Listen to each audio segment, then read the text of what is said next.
ഇത് ശരിക്കും പറഞ്ഞുണ്ടല്ലോ പാവപ്പെട്ടവന്റെ ഇത് അരിയിൽ കല്ലെടുത്തിട്ട അവസ്ഥയല്ലേ ഇപ്പൊ. കാരണം ഞങ്ങളുടെ ആ ഭാഗത്തേക്ക് അധികവും പ്രൈവറ്റ് ബസ് തന്നെയാണ് ഉള്ളത്. എല്ലാവർക്കും ഫ്രീ കൊടുക്കുന്ന KSRTC ഉണ്ടല്ലോ, അവർക്കും ഫ്രീ കൊടുത്തോട്ടെ, അവരെ കൊണ്ടുപോയിക്കോട്ടെ. ഗവൺമെന്റ് ജോലിയിലുള്ള സ്ത്രീകൾക്ക് സൗജന്യ സർവീസിന്റെ ആവശ്യമുണ്ടോ? ഉണ്ടോ? മക്കളായിക്കോട്ടെ പെൺകുട്ടികളായിക്കോട്ടെ ലേറ്റ് ആയാലും വീട്ടിൽ എത്താത്ത രീതിയാണ്. നെഞ്ചടിച്ചതിന്റെ അവസ്ഥയായി. നമസ്കാരം സുഹൃത്തുക്കളെ, ഞാൻ നിങ്ങളുടെ സ്വന്തം ബ്ലോഗർ സിജോ. ഞങ്ങളിന്ന് നിൽക്കുന്നത് വയനാട്ടിലെ കൽപ്പറ്റ ബസ് സ്റ്റാൻഡിലാണ്. അതെ, പ്രിയദർശിനി സർവീസ് ആരംഭിച്ച ശേഷം സ്വകാര്യ മേഖല ബസ് സർവീസ് വളരെ പ്രതിസന്ധിയിലാണ്. 1-ാം തീയതി മുതൽ ആരംഭിക്കുന്ന സ്വകാര്യ മേഖല ബസ് സർവീസ് അനിശ്ചിതകാല സമരത്തിലേക്ക് പോവുകയാണ്. അതിനെക്കുറിച്ച് ഇവിടെയുള്ള ജനങ്ങളോട് അഭിപ്രായം ചോദിക്കുന്നതിന് വേണ്ടിയിട്ടാണ് നമ്മളിന്ന് വന്നിരിക്കുന്നത്. വയനാട് പോലൊരു ജില്ലയെ സംബന്ധിച്ചിടത്തോളം ഒരുപാട് റൂറൽ ഏരിയകളിലെ ജില്ലകളാണ്. KSRTC മാത്രമല്ല, ഈ പൊതുമേഖലയെ ആശ്രയിച്ചിട്ടാണ് ഒരുപാട് ആളുകൾ ജീവിക്കുന്നത്. അതിൽ ഒരുപാട് വിദ്യാർത്ഥികളുണ്ട്. നമ്മളൊക്കെ ഇങ്ങനെ കൺസെഷൻ കിട്ടി പഠിച്ചു വന്ന ആൾക്കാരാണ്. അപ്പം നമുക്ക് ശേഷം വരുന്ന തലമുറയും അതുപോലെ തന്നെ പഠിക്കണം, അവർക്ക് അതിനുള്ള എല്ലാ അവകാശങ്ങളും ഉണ്ട്. പക്ഷേ സർക്കാർ എടുത്ത ഈ തീരുമാനം തെറ്റാണെന്നല്ല, പൊതുജനങ്ങളുടെ അഭിപ്രായം എന്താണെന്നുള്ളത് അറിയാൻ വേണ്ടിയിട്ടാണ് ഞങ്ങൾ ഇന്നോട് വന്നിട്ടുള്ളത്. പൊതുജനങ്ങളുടെ മാത്രമല്ല, സ്വകാര്യ ബസ് ജീവനക്കാരോടും നമ്മൾ അഭിപ്രായങ്ങൾ അതെ, ഈ മേഖലയെ ആശ്രയിച്ച് ജീവിക്കുന്ന ഒരുപാട് ജീവിതങ്ങളുണ്ട്, ഒരുപാട് കുടുംബങ്ങളുണ്ട് ഇത് വെച്ച് കഴിഞ്ഞു പോകുന്നത്. അപ്പൊ നമുക്ക് അവരുടെ അഭിപ്രായം എന്താണെന്നുള്ളത് അറിയണം. അപ്പൊ കൂടെ കൂടിക്കുക. ചേട്ടാ, 1-ാം തീയതി സമരം തുടങ്ങാൻ പോവാണ്. എന്താണ് നിങ്ങളുടെ അഭിപ്രായം? എന്താ പറയാനുള്ളത്? അതെന്ന് പറഞ്ഞാൽ നമ്മളിപ്പോ നല്ല പ്രതിസന്ധിയിലാണ് പോണത്. നമുക്കിപ്പോ സമരം ചെയ്യാണ്ട് ഇപ്പൊ ഒരു നിർവാഹമൊന്നുമില്ല. കാരണം വെച്ചാൽ ഇപ്പോ നമുക്കിപ്പോ കളക്ഷനിൽ തന്നെ ഒരു 4000-5000 രൂപ മാറ്റാണ്. കൂലിയിലാണെങ്കിലും പിന്നെ നമ്മൾക്ക് ഒരു ഡെയിലി ശരാശരി 1000-1200 റുപ്യ കൂലി മേടിച്ചുകൊണ്ടിരുന്ന ആൾക്കാരാണ്. അപ്പൊ മുതലാളിന്റെ കയ്യിൽ നിന്ന് നമുക്ക് തരേണ്ട ഒരു അവസ്ഥയിലാണ് നമ്മൾ മുന്നോട്ട് പോയിക്കൊണ്ട്. സമരം വിജയിക്കാനുള്ള സാധ്യതയുണ്ടോ? സമരം സർക്കാർ ഇടപെട്ടിട്ട് ഒരു ഉചിതമായ ഒരു തീരുമാനം ഉണ്ടാക്കി തരാനാണ് നമ്മൾ സമരം ചെയ്യുന്നത്. മോളെ ഏത് ഏരിയയിലാണ് താമസിക്കുന്നത്? ഞാൻ മേപ്പാടി ഭാഗത്താണ്. ഓക്കെ, KSRTC സർവീസുകൾ കുറവാണോ അതോ?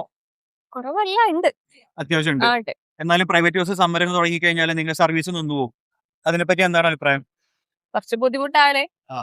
മറ്റവർക്കായാലും പോവാനൊക്കെ കുറച്ച് ബുദ്ധിമുട്ടാണ്. നമുക്കും ഇടക്കൊന്നും കിട്ടലില്ല. ഇതിപ്പം കുറച്ച് പേർക്ക് പൈസ കൊടുത്ത് പോകാം, കുറച്ച് പേർക്ക് അല്ലാതെയും പോകാൻ.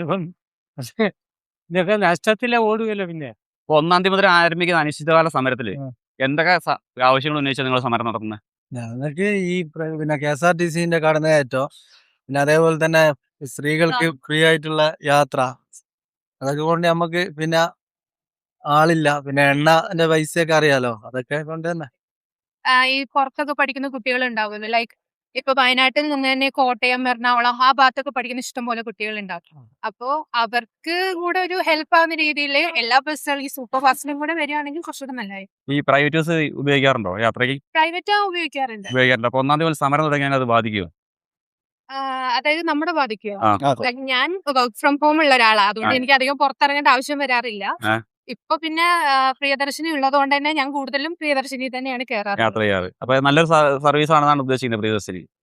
സ്ത്രീകളുടെ ഇതിലേക്ക് നോക്കുവാണെങ്കിൽ അവർക്ക് നല്ലതാണ്. ഇപ്പൊ ജോലി ചെയ്യാത്ത ആൾക്കാർക്കും ജോലി ചെയ്യുന്നവർക്കും കുറച്ചുകൂടെ ബെനിഫിറ്റ് ഉണ്ടാവും. ഈ സർക്കാർ ജോലി ചെയ്യുന്നവർക്കും 60 വയസ്സിന് പിന്നെ മേലേക്കുള്ളവർക്കും കൊടുക്കണമെന്നൊരു അഭിപ്രായം ഉണ്ടോ?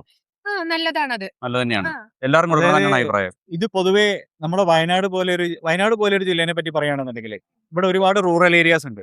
ഇവിടെ പ്രൈവറ്റ് ബസ്സിനെ മാത്രം ആശ്രയിച്ച് ജീവിക്കുന്ന ഒരുപാട് ആൾക്കാരുണ്ട്. അപ്പോ നമുക്ക് KSRTC സർവീസ് ഇല്ലാത്ത മേഖലകളിൽ പ്രൈവറ്റ് ബസ് ഇല്ലാതിരുന്നു കഴിഞ്ഞാൽ അത് അവർക്ക് ഭയങ്കര ബുദ്ധിമുട്ടുള്ള കാര്യമായിരിക്കും. ഇതിപ്പോ പ്രിയദർശിനിയുടെ ഒരു നമ്മുടെ ഭാഗത്തേക്ക് നോക്കുവാണെങ്കിൽ നമുക്കത് നല്ല കാര്യമാണ്. പക്ഷെ അതർ സൈഡ് നോക്കുമ്പോ ഇപ്പോ ഇതിന്റെ ഇപ്പൊ പ്രൈവറ്റ് കൊണ്ട് മാത്രം ജീവിക്കുന്ന ആൾക്കാരുണ്ടാവും, പ്രൈവറ്റ് ബസ്സിൽ ജോലി ചെയ്യുന്ന ആൾക്കാരൊക്കെ ഉണ്ടാവും. അപ്പൊ അവർക്കൊക്കെ അത് ഭയങ്കര ബുദ്ധിമുട്ടുള്ള കാര്യം. ഇപ്പൊ ഇത് സമരത്തിലായി കഴിഞ്ഞാൽ അവരുടെ ജോലിയും അവരുടെ വീട്ടിലെ ഒരു എന്താ പറയാ ഇൻകമിനെ ആയിരിക്കും അത് ബാധിക്കുക. അപ്പൊ അവർക്കും കൂടെ ബുദ്ധിമുട്ടില്ലാത്ത രീതിയിൽ ഗവൺമെന്റ് അവരെ സഹായിക്കണം എന്നാണ് ഉദ്ദേശിക്കുന്നത്. എന്റെ പൊന്നു ചേട്ടാ, നെഞ്ചടിച്ചതിന്റെ അവസ്ഥയായിരിക്കും. കാരണം വെച്ചാൽ വേറൊന്നും കൊണ്ടല്ലോ പറയുന്നത്. ഞാൻ ഈ റൂട്ടല്ല, ശരി, ഞാൻ കൽപ്പറ്റ റൂട്ടല്ല, ഞാൻ കമ്പളക്കാട് വഴിക്ക് പോകുന്ന വണ്ടിയാ. അതിലെ അതിലെ KSRTC ഇല്ലാത്തതായിരുന്നു. കമ്പളക്കാട് കൽപ്പറ്റ നിങ്ങൾക്ക് അറിയണോ? കമ്പളക്കാട് മാനന്തവാടി കൽപ്പറ്റ റൂട്ടിൽ 22 ലോക്കൽ KSRTC ഓടുന്നുണ്ട്. അതിന്റെ ഇടയിൽ കൂടെ ഇപ്പം 15-16 അഡീഷണൽ വണ്ടികളാണ് ഇരിക്കുന്നത്. ഒരു ബസ്സിന്റെ പുറകെ മുഖ്യമന്ത്രിക്ക് എസ്കോട്ട് പോകുന്ന പോലെയാ പോകുന്നത്. നിങ്ങളൊന്ന് ആലോചിച്ച് നോക്കി.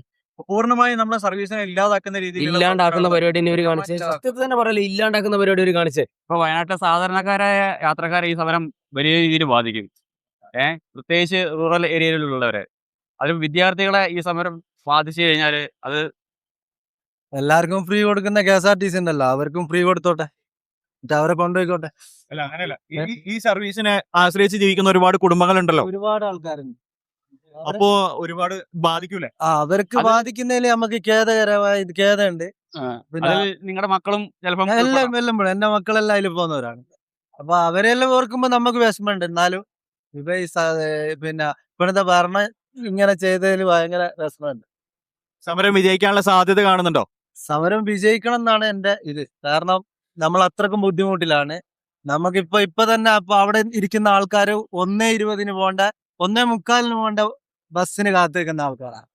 ഇവിടെ ഇത് പോകാനുണ്ട്, ഇതിന്റെ വേക്കിൽ വേറൊരു വണ്ടി പോകാനുണ്ട്, അപ്പുറത്ത് വേറൊരു വണ്ടി പോകാനുണ്ട്. അതൊക്കെ പോയിട്ട് അതിന് വേണ്ടി കാത്തു നിൽക്കുന്ന ആൾക്കാരാണ്. അതൊന്നും കേറാൻ അപ്പൊ ഭയങ്കര വിഷമമുണ്ട് ഇത്. ഭയങ്കര ബുദ്ധിമുട്ടാവും. ഓക്കെ. നമ്മുടെ വയനാടിനെ സംബന്ധിച്ചിടത്തോളം ഭയങ്കര ബുദ്ധിമുട്ടായിരിക്കും. ബുദ്ധിമുട്ടായിരിക്കും വയനാടിനെ സംബന്ധിച്ചിടത്തോളം. ചേച്ചി വയനാടിന്റെ ഏത് ഭാഗത്താണ് താമസിക്കുന്നത്? മേപ്പാടി ഭാഗത്താണ്. ചേച്ചി ഈ സ്വകാര്യ ബസ്സുകൾ ഉപയോഗിക്കാറുണ്ടോ? ഉപയോഗിക്കാറുണ്ട്, അങ്ങനെയല്ല. എന്നാലും നമുക്ക് അങ്ങനെ ബസ് കിട്ടാത്തതുകൊണ്ട് ഇവര് 1-ാം തീയതി സമരം തുടങ്ങിയാൽ അത് നിങ്ങളെ ബാധിക്കുമോ? പ്രൈവറ്റ് ബസ് ഉണ്ടാവും, ബാധിക്കും. ഇല്ല ബാധിക്കും. പ്രിയദർശിനി ബസ് സർവീസ് നിങ്ങൾ ഉപയോഗിക്കാറുണ്ടോ? ഉപയോഗിക്കാറുണ്ട്. ഞങ്ങൾക്ക് ആ നേരത്ത് ബസ് കിട്ടാറില്ല. ഞാൻ കിട്ടുമ്പോ അങ്ങോട്ട് കയറി വരുന്നുള്ളത്. അധികം പ്രൈവറ്റിലാണ് ഞങ്ങൾ വരാറ്. സമരം അത് നിന്ന് പോകും. ഈ സമരത്തെ കുറിച്ച് എന്താണ് നിങ്ങളുടെ അഭിപ്രായം? സമരത്തെ കുറിച്ച് ഇപ്പൊ എന്താ മോനെ എവിടെ പഠിക്കുന്നു? അവിടെ വണ്ടി, സ്കൂൾ വണ്ടി ഉണ്ട്. നമ്മളൊക്കെ പഠിച്ചു വന്നതേ ഈ ST കൊടുത്തിട്ട് നമ്മുടെ പ്രൈവറ്റ് ബസ്സിലാണ് നമ്മളൊക്കെ പഠിച്ചു വന്നത്. അപ്പോ നമുക്ക് ശേഷം വന്ന ആൾക്കാർക്ക് അങ്ങനത്തെ സൗജന്യം കിട്ടണമെന്ന് ആഗ്രഹമുണ്ട്. പ്രൈവറ്റ് ബസ് നിന്ന് പോയി കഴിഞ്ഞാൽ അതൊക്കെ നിന്ന് പോകില്ലേ? ഇതിനെപ്പറ്റി എന്താണ് പറയാനുള്ളത്? അതിനെപ്പറ്റി ഇപ്പൊ പാവങ്ങൾക്ക് അത് നല്ലതുമാണ്. പക്ഷെ ബസ് എപ്പോഴും KSRTC ഉണ്ടാവുന്നില്ല. ആ നേരത്തെ നമുക്ക് ബുദ്ധിമുട്ടാണ്.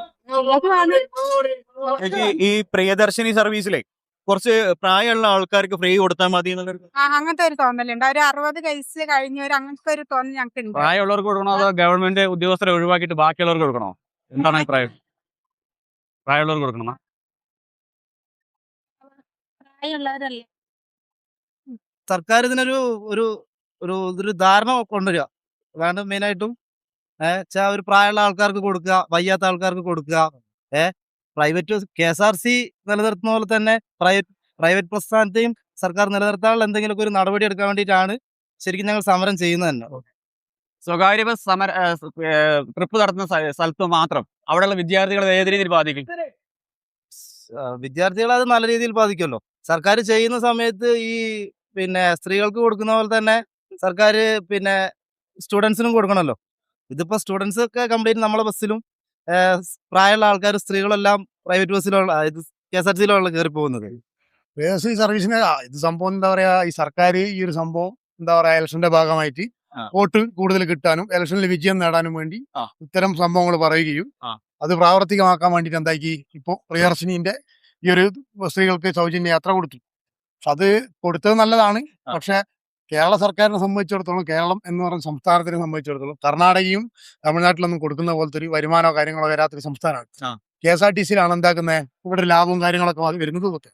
അപ്പോൾ ഒരു വശം കൊണ്ട് നല്ലതാണെങ്കിൽ കൂടി മറുവശം കൊണ്ട് ബാക്കി തൊഴിലാളികളും ബസ്സുകാരൊക്കെ ഇതിലേക്ക് എന്തായാലും പട്ടിണിയുടെ ഒരു സാഹചര്യത്തിലേക്കും വണ്ടി നിർത്തി വെക്കേണ്ട സാഹചര്യത്തിലേക്കാണ് പോകും. 45 എടുക്കണ വണ്ടിയാണ് കേട്ടാ. നോക്കി ഇതിന്റെ അകത്തുള്ള ആൾക്കാരെ എണ്ണം ഒന്ന് നോക്കിയാൽ മതി. 3 യാത്രക്കാരാണ് ആകെ ഉള്ളത്. അതെ. ഇത് കാണുമ്പോൾ തന്നെ, ഈ വിഷ്വൽ കാണുമ്പോൾ തന്നെ നിങ്ങൾക്ക് മനസ്സിലാവും പ്രൈവറ്റ് ബസ്സുകാരുടെ അവസ്ഥ എത്രത്തോളം മോശമാണെന്നുള്ളത്. പിന്നെയുള്ളവരെ പരിപാടി എന്ന് പറഞ്ഞിട്ടുണ്ടെങ്കിൽ ഒന്നാമത്തെ ഏറ്റവും വലിയ പ്രശ്നം ഞാൻ പറഞ്ഞുതരാം. നിങ്ങൾ വേണമെങ്കിൽ നോക്കിയോ, കുറച്ച് മുമ്പ് ഒരു 600 എന്ന് പറയുന്ന ഒരു വണ്ടി വരും. കൽപ്പന ഡിപ്പോന്റെ വണ്ടി 600, 561. ഇതിന്റെയൊക്കെ വേണമെങ്കിൽ നിങ്ങൾ നമ്പർ ജസ്റ്റ് പരിവാഹനിൽ നോക്കിയോ. പെർമിറ്റ് ഇല്ല, വണ്ടിക്ക് പെർമിറ്റ് ഇല്ല. RC ക്യാൻസൽ, ഫിറ്റ്നസ് തീർന്ന 2024. അതിന്റെ വേണേ ഞങ്ങൾ ഫോട്ടോ ഉണ്ട്, ഞാൻ വേണേ കാണിച്ചു തരാം. 600 ബസ്സിന്റെ ഫിറ്റ്നസ് ക്യാൻസൽ, പൊല്യൂഷൻ ഇല്ല. ഇതൊന്നും ഇല്ലാത്ത വണ്ടി എങ്ങനെ സർവീസ് നടത്താൻ പറ്റും? അതും കൂടി നമുക്കറിയണല്ലോ. നിയമം വരുമ്പോ എല്ലാവർക്കും ഒരുപോലെ നിയമമുണ്ടേ. ഇത് ശരിക്കും പറഞ്ഞുണ്ടല്ലോ, പാവപ്പെട്ടവന്റെ ഇത് അരിയിൽ കല്ലെടുത്തിട്ട അവസ്ഥയല്ലേ ഇപ്പൊ. കാരണം വെച്ചാൽ വേറെ ഒന്നല്ല, ഞങ്ങളെ വണ്ടിക്ക് 11-12 റുപ്യ കളക്ഷനുള്ള വണ്ടിക്ക് ഇപ്പൊ കിട്ടുന്ന 6000-7000 റുപ്യ. പല വണ്ടികള് കോഴിക്കോടൻ വണ്ടിയൊക്കെ കാലിയാണ് ഓടുന്നത്. മുതലാളിന്റെ കയ്യിൽ നിന്ന് ഇപ്പൊ പൈസ എടുത്തിട്ട് എണ്ണ അടിക്കേണ്ട അവസ്ഥയിലാണ് നിൽക്കുന്നത്. മുതലാളിക്ക് എന്തെങ്കിലും കിട്ടിക്കഴിഞ്ഞാലേ ഞങ്ങൾക്ക് കിട്ടുള്ളൂ. ഇതാണ് സാഹചര്യം. ഇതിന് എന്തൊക്കെ ഒരു തീരുമാനമാക്കും. അത്രയും സമരം വിജയിക്കട്ടെ. ഇത്രയും ഞങ്ങൾക്ക് പറയുള്ളൂ. കാരണം വെച്ചാൽ വേറൊന്നും കൊണ്ടല്ല, സ്ത്രീകൾക്ക് നല്ലത് കൊടുക്കുന്നത് നല്ല കാര്യം തന്നെയാണ്, അല്ലാന്ന് പറയുന്നില്ല. പക്ഷെ ഈ സർക്കാർ ജോലിക്കാർക്ക് എന്തിന്റെ ഇതിനാ 1,50,000 രൂപ സാലറി വാങ്ങുന്നവൻ എന്തിനാണ് ഫ്രീ യാത്ര? അതെ അതെ അതെ തീർച്ചയായും. ഫ്രീ യാത്ര എന്തിനാണ്? അതുപോലെ 50 വയസ്സിന് മേപ്പോട്ടാണെങ്കിൽ ഒരു ഉപകാരമായിരുന്നു അല്ലേ? ഇതിപ്പോ ഇതിന് പേരിലാണ്? ഇത് ശരിക്കും പറഞ്ഞ എന്താ അറിയോ, മുഖ്യമന്ത്രി തമിഴ്നാട്ടിലും കർണാടകയിലും ചെയ്താ കണ്ടിട്ട് അതുപോലെ ഒന്ന് ചെയ്തു നോക്കിയതാ, പക്ഷെ പണി വാളിപ്പോയി. ഇതിപ്പോ ഇനി എന്താ പറയാ, 60 കോടി രൂപ വെച്ച് മാസം കൊടുക്കാന്ന് പറയുന്നുണ്ട്. ഈ 60 കോടി രൂപ വെച്ച് മാസം കൊടുക്കണമെങ്കിൽ പാവപ്പെട്ടവന്റെ പിച്ചച്ചട്ടി പിന്നെയും കഴിയിടും. നികുതി, സാധനങ്ങളെ വില, പിന്നെ ഗ്യാസ്, ഇതൊക്കെ തന്നെ കൂട്ടുള്ളവര്. അല്ലാണ്ട് അവർക്ക് എവിടെ നിന്ന് വരുമാനം കിട്ടാനാ? വരുമാനം കിട്ടുന്ന സ്വന്തം കുച്ചിയിലേക്ക് പോകുന്ന ടീമാ. ഓക്കെ സാർ, അപ്പൊ നമ്മുടെ ഈ പ്രിയദർശിനി സർവീസ് എടുക്കുന്ന സർക്കാർ ജീവനക്കാരോട്, ലേഡീസിനോട് എന്താണ് ചേട്ടന് പറയാനുള്ളത്? എനിക്ക് ഒന്നും പറയാനില്ല. അവർക്ക് പോകേണ്ടവർക്ക് പോവാം, പ്രൈവറ്റിൽ വരേണ്ടവർക്ക് വരാം. ഞാൻ അത്രേ പറയുള്ളൂ. പിന്നെ ഏറ്റവും കൂടുതലുള്ള ഒരു കാര്യം, പ്രൈവറ്റിനെ സ്നേഹിക്കുന്ന ഒരു സ്ത്രീകളും പ്രൈവറ്റിൽ കയറുന്ന എന്തിനറിയോ? ഇഷ്ടമുള്ള കൊണ്ടല്ല. KSRTC സ്റ്റോപ്പിൽ നിന്ന് കയറ്റിയ സ്റ്റോപ്പിൽ ഇറക്കി വിടുള്ളൂ. പ്രൈവറ്റ് അതല്ല, അൺസ്റ്റോപ്പിൽ നിർത്താൻ പറഞ്ഞ പാവം തോന്നി നിർത്തി കൊടുക്കും. അവർ ഒറ്റ കാരണത്താൽ കയറുന്നേ ഉള്ളൂ. അല്ലാന്ന് ഒരാൾക്കും പറയാൻ പറ്റൂല. അത് പ്രത്യേകിച്ച് കമ്പളക്കാട് റൂട്ടിൽ ചോദിച്ചു കഴിഞ്ഞാൽ ആൾക്കാർ പറഞ്ഞു തരും. ആരോട് ചോദിച്ചാലും പറഞ്ഞു തരും നിങ്ങൾക്ക്. സർക്കാർ ജോലിയിലെ സ്ത്രീകൾ ഇതിനെ അവോയ്ഡ് ചെയ്യണം എന്നുള്ളൊരു കോട്ട് ഉണ്ടോ? ഇൻകം വൈസ് അവര് കുറച്ച് സ്റ്റേബിൾ ആണെങ്കിൽ പിന്നെ ഇത് യൂസ് ചെയ്യേണ്ട ആവശ്യമില്ലല്ലോ. കുറച്ചും കൂടെ അല്ലാത്ത ആൾക്കാർക്ക് ഓക്കെ, ഇത് ശരിക്കും അവകാശപ്പെട്ട ആളുകൾ ഉപയോഗിക്കണം എന്നുള്ളതാണ് അതിന്റെ. അതെ, അതാണ് ബെറ്റർ ഓപ്ഷൻ. ഇപ്പൊ നമ്മൾ പബ്ലിക്കിൽ എടുത്തൊരു ഒപ്പീനിയൻ പ്രകാരം കുറെ കുട്ടികൾ ഈ സർവീസ് വളരെ മോശമായിട്ട് യൂസ് ചെയ്യുന്നുണ്ട്. 6 മണിക്ക് വീട്ടിൽ കയറിക്കൊണ്ടിരുന്ന കുട്ടികൾ ഇപ്പൊ 8 മണി ആയി കഴിഞ്ഞാൽ സ്റ്റാൻഡിൽ ഉണ്ടെന്നാണ് ഇവിടുത്തെ ആൾക്കാർ പറയുന്നത്. അപ്പൊ ഈ സർവീസിനെ മോശമായിട്ട് ഉപയോഗിക്കുന്നതിനെ പറ്റി എന്താ പറയുന്നത്? അങ്ങനെ യൂസ് ചെയ്യുന്നവർക്ക് അങ്ങനെ യൂസ് ചെയ്യാം, അല്ലാണ്ട് ഇപ്പൊ ലോങ് ആയിട്ട് ട്രാവൽ ചെയ്യുന്നവർക്കൊക്കെ കുറച്ചുകൂടെ ബെറ്റർ ആക്കും. ഓക്കെ, അപ്പൊ ഈ വയനാടിനെ സംബന്ധിച്ചിടത്തോളം കുറെ റൂറൽ ഏരിയാസ് ഉണ്ട്. അവിടത്തേക്ക് KSRTC സർവീസ് ഇല്ല, പ്രൈവറ്റ് ബസ് ആണ് ഉള്ളത്. ഇപ്പൊ 1 മുതൽ പ്രൈവറ്റ് ബസ് സമരം തുടങ്ങുന്നതാണ്. അപ്പൊ അത് ഒരുപാട് ആളുകളെ ബാധിക്കുമോ? എന്താണ് അഭിപ്രായം? പറഞ്ഞാ ഇങ്ങനെ ഒരു സർവീസ് വന്നോണ്ട് പ്രൈവറ്റ് ബസ്സിന് അത് ലോസ് ആകും എന്തായാലും. ഇപ്പൊ എന്തായാലും സ്ത്രീകള് ഇങ്ങനെ ഒരു സർവീസ് ഉള്ളതുകൊണ്ട് എത്ര പൈസ കൊടുത്തിട്ട് പൈസ ഇല്ലാണ്ട് എത്ര ടൈം വേണമെങ്കിലും നിൽക്കാന്നുള്ള രീതിയിൽ ഇതിൽ വരുന്നുണ്ട്. അത് പ്രൈവറ്റ് ബസ്സിന് ലോസ് തന്നെയാണ്. ആക്ച്വലി ഇപ്പൊ ഇവിടെ കൽപ്പറ്റ സ്റ്റാൻഡിലാണ് ഉള്ളത്. ഇവിടെ കൂടുതൽ പ്രൈവറ്റ് ബസ്സുകളും കാലിയായിട്ടാണ് ഓടുന്നത്. ഓട്ടോക്കാർക്കാണെങ്കിൽ അധികം തിരക്കില്ല, എല്ലാം മൊത്തത്തിൽ കുറഞ്ഞു. അപ്പൊ ഇത് ആക്ച്വലി ഈ ജോലിയൊക്കെ ഉള്ളവര്, അഫോർഡ് ചെയ്യാൻ പറ്റുന്നവര് ഈ സൗജന്യ യാത്ര എടുക്കരുതെന്നാണ് ഒരു അഭിപ്രായം. നല്ലത് തന്നെ പ്രോഗ്രാം, പ്രിയദർശിനി പ്രോഗ്രാമിൽ നല്ലത് തന്നെ. പക്ഷെ പൈസ ഉള്ളവരൊന്നും അധികം അതിലേക്ക് പോകാതിരിക്കുന്നതാണ് നല്ലത്. കാരണം മറ്റുള്ളവരും കൂടെ വയറ്റത്തടിച്ചിട്ടുള്ള പരിപാടി വേണ്ടല്ലോ. ഏജ് കാറ്റഗറി വെക്കണമെന്നാണ് ഉദ്ദേശിക്കുന്നത്. ഏജ് കാറ്റഗറിക്കായും അവർക്ക് ജോലിയോ ഗവൺമെന്റ് ഉദ്യോഗസ്ഥർ. അതെ അതെ, അധ്വാനിച്ച് പൈസ നന്നായിട്ട് കിട്ടുന്നവര് അവൈൽ ചെയ്യേണ്ട ആവശ്യമില്ല. ഒരുപാട് ദൂരെ നിന്ന് വരുന്ന പാവപ്പെട്ടവരും സ്ത്രീകളായിട്ടുള്ളവരും അവരൊക്കെ അവൈൽ ചെയ്യട്ടെ. അവകാശപ്പെട്ടവർക്ക് കിട്ടട്ടെ. അല്ലാണ്ട് എല്ലാവർക്കും, അല്ലെങ്കിൽ പ്രൈവറ്റ് ബസ്സിന് നമ്മുടെ ഗവൺമെന്റ് പറഞ്ഞ പോലെ അതിൻ്റെതായിട്ടുള്ള സപ്പോർട്ട് കൊടുത്തതിന് ശേഷം ചെയ്യുന്നതായിരിക്കും ബെറ്റർ എന്ന് തോന്നുന്നു. യെസ്, കിട്ടുന്നതിൽ കുഴപ്പമില്ല, അർഹതപ്പെട്ടവർക്ക് കിട്ടട്ടെ, അതാണ്. ഇത് പ്രിയദർശിനി ബസ്സിലെ തിരക്കാണ് ഈ കാണുന്നത്. എല്ലാ ബസ്സും ഫുള്ളാണ്. നാളെ മുതലേ സൂചന പണിമുടക്കാണ് പ്രൈവറ്റ് ബസ്സുകാരെ. അപ്പൊ നമ്മളെ പഠനത്തിനെ ബാധിക്കാൻ സാധ്യതയുണ്ടോ? ഉണ്ട്. ബാധിക്കാൻ സാധ്യത. നിങ്ങൾ നിൽക്കുന്ന സ്ഥലത്ത് പ്രൈവറ്റ് ബസ് സർവീസ് മാത്രമേ ഉള്ളൂ, KSRTC സർവീസ് ഉണ്ടോ? റെയർ ആയിട്ടുള്ള പ്രൈവറ്റ് കൂടുതൽ. മോളിതുവരെ പ്രിയദർശിനി സർവീസ് എടുത്തിട്ടുണ്ടോ? ഇല്ല. എടുത്തിട്ടില്ല. ഇല്ല. ഞങ്ങൾക്ക് നഷ്ടമായിരിക്കും. ഞങ്ങളെ വീട്ടിന്റെ അതിൽ കൂടെ പ്രൈവറ്റ് ബസ് പോകുന്നത്. KSRTC സർവീസ് ഇല്ല അതിലെ. ഇല്ല. അപ്പൊ ടൗണിന്റെ ഈ ഭാഗങ്ങളിൽ വരുമ്പോൾ മാത്രമേ പ്രിയദർശിനി സർവീസ് ഉപയോഗിക്കാറുള്ളൂ. മക്കള് കാലം പഠിക്കുന്നുണ്ടോ? ഉണ്ട്. അവരെ ബാധിക്കൂലേ? അവരത് ബാധിക്കൂലേ? അവര് ഈ പ്രൈവറ്റ് ബസ്സിൽ എസ് കൊടുത്തിട്ടല്ലേ പോകുന്നത്? അതെ. അപ്പൊ തീർച്ചയായിട്ടും പഠനം മുടങ്ങുമോ? മുടങ്ങും. ഈ മഴക്കാലല്ലേ. 1 മുതൽ സമരമാണ്, ഇപ്പോഴാണ് അറിയുന്നല്ലേ? അനിശ്ചിതകാല സമരത്തിലാണ്. ഓക്കെ, നമ്മൾ പുതിയ ഒരു ഇൻഫർമേഷൻ കൂടി കൊടുത്തിരിക്കുകയാണ്. അവർ പറയുന്നത് കുട്ടികളുടെ പഠനം മുടങ്ങും എന്നുള്ള രീതിയിലാണ് അവർ പറയുന്നത്. സുഹൃത്തുക്കളെ, ഇതൊരു പ്രിയദർശിനി സൗജന്യ യാത്രയുടെ വണ്ടിയാണ് നിങ്ങൾ കാണുന്നത്. അതിനകത്ത് എണ്ണാൻ പറ്റുന്ന പുരുഷന്മാരും ബാക്കി മുഴുവൻ സ്ത്രീകളുമാണ്. അങ്ങനെ ഞങ്ങള് പൊതുജനങ്ങൾക്കിടയിൽ വന്നിട്ട്, ഈ പ്രൈവറ്റ് ജീവനക്കാർക്കിടയിൽ വന്നിട്ടും വിവരങ്ങളൊക്കെ അന്വേഷിച്ച് കഴിഞ്ഞപ്പോൾ, ഈ ജനങ്ങളുടെ പൊതു അഭിപ്രായങ്ങൾ കേട്ട് കഴിഞ്ഞപ്പോൾ ഇതിനൊരു കാര്യം മനസ്സിലായി. ഈ പ്രൈവറ്റ് ബസ്സുകാർ വളരെ ദുരിതത്തിലാണ്. അതുകൊണ്ട് ഇവരെ സർക്കാർ സംരക്ഷിക്കണമെന്നാണ് അവരുടെ പൊതുവെയുള്ള അഭിപ്രായം. കാരണം 1200 കൂലി കിട്ടിക്കൊണ്ടിരുന്ന ആൾക്ക് ഇപ്പോൾ കിട്ടുന്നത് 500 രൂപയും 600 രൂപയ്ക്കാണ്. പിന്നെ പല വണ്ടികൾക്കും ഡ്രൈവർ മുതലാളിമാരും കയ്യിൽ നിന്ന് പൈസ എടുത്തിട്ടാണ് ഡീസൽ അടിച്ചുകൊണ്ടിരിക്കുന്നതൊക്കെ. പണ്ട് കാളവണ്ടി നിരത്തുകൾ ജീപ്പുകാർ കൈയാളിയപ്പോൾ പിന്നീട് അത് പ്രൈവറ്റ് ബസ്സുകാർ കയറിയപ്പം ജീപ്പുകാർ വഴിയാധാരമായ പോലെ ഇപ്പം പ്രിയദർശിനി വന്നപ്പം KSRTC പ്രിയദർശിനി വന്നു കഴിഞ്ഞപ്പം പ്രൈവറ്റ് ബസ്സുകാരും വഴിയാധാരമായി. അപ്പം പ്രേക്ഷകരായ നിങ്ങൾക്ക് കാര്യങ്ങളൊക്കെ മനസ്സിലായെന്ന് വിചാരിക്കുന്നു. അപ്പോൾ നിങ്ങളുടെ അഭിപ്രായങ്ങളെല്ലാം കമൻറ്റ് ചെയ്യുക. പുതിയൊരു വീഡിയോ ആയിട്ട് വീണ്ടും കാണാം.